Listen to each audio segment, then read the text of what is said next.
the drive-by truckers came into their own with Decoration Day, adding an intriguing new voice to their ranks with Jason Isbell.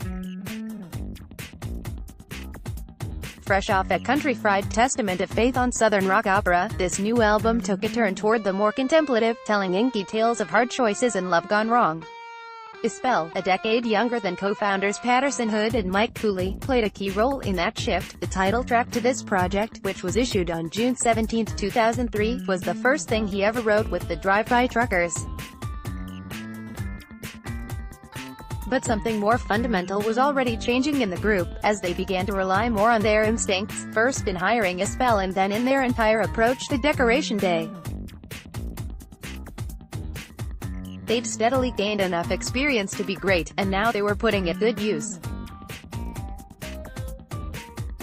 Isbell originally sat in with them on the fly, when third guitarist Rob Malone didn't show for a feature performance they were to put on for Spin magazine. Jason happened to be there that night, and we had an empty chair, Hood told the New York Times in 2013.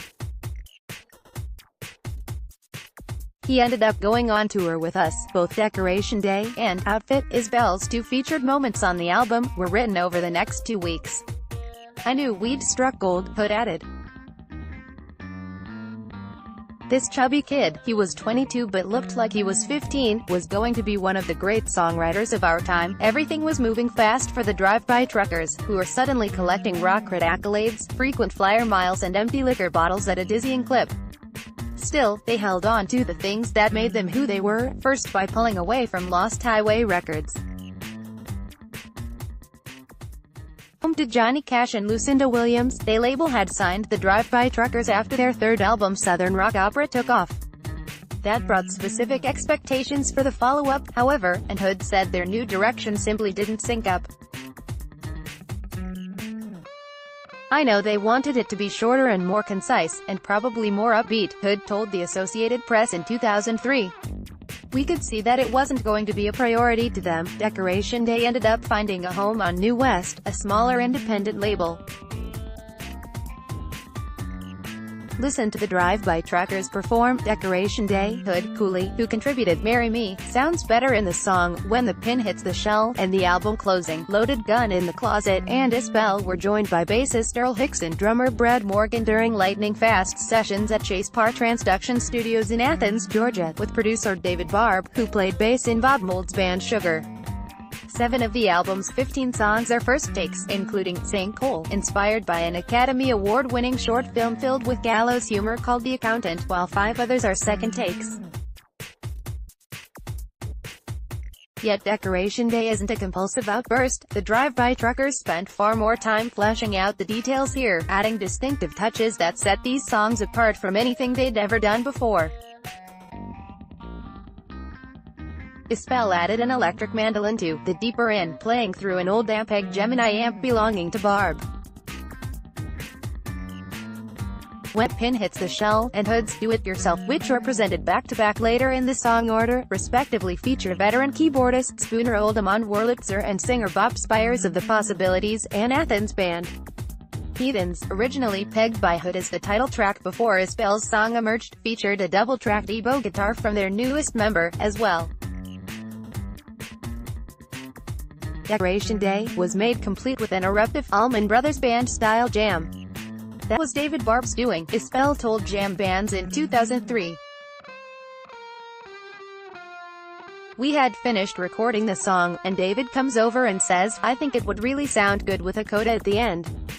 What do you think? We talked about what he had in mind, and then went in and laid it down. Loaded Gun in the Closet basically had to remain a first pick, by the way. Not long after their initial run-through, Hood's Gibson J40 shattered when it fell off the guitar stand. All of it added a depth of texture and emotion perfectly matched by the Drive-By Truckers' dark new narratives. Heathens, Something's Got to Give Pretty Soon, and Your Daddy Hates Me form a trilogy, for instance, as Hood explores the wreckage a divorce leaves behind.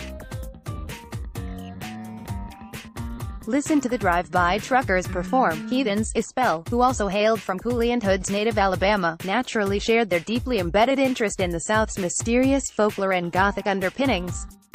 The title track tells the tale, rumored to be true, of a generations-long feud that's so old no one can remember just how it started.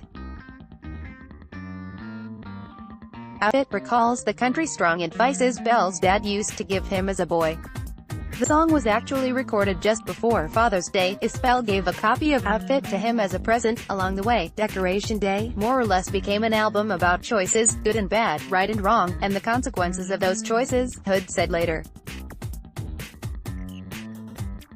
There'd be more choices still to make, some of them difficult indeed, as Decoration Day opened the door for what would ultimately become a tumultuous relationship with the hard-living Isbell. 2 albums later, they'd part ways. He was a great songwriter, great singer and great player, Hood told the Herald-Tribune in 2008. There was a fantastic chemistry with all of us. Toward the end of the time he was in the band, he was, I really think, wanting to move into different directions that the whole band wasn't going to move into. Sirens of the Ditch, a Hood-produced 2007 album that Isbell had been working on since before his tenure in the Drive-By Truckers, only hinted at the things he'd eventually accomplish. But he'd have to make a belated trip to rehab first. Meanwhile, his first, and best, album with the Drive-By Truckers remains a touchstone moment, both with critics and with his former bandmates. Hood now calls it the group's first fully formed success. I've been partial to Decoration Day, Hood told the Lincoln Journal-Star, while discussing how highly he ranked 2016's American band.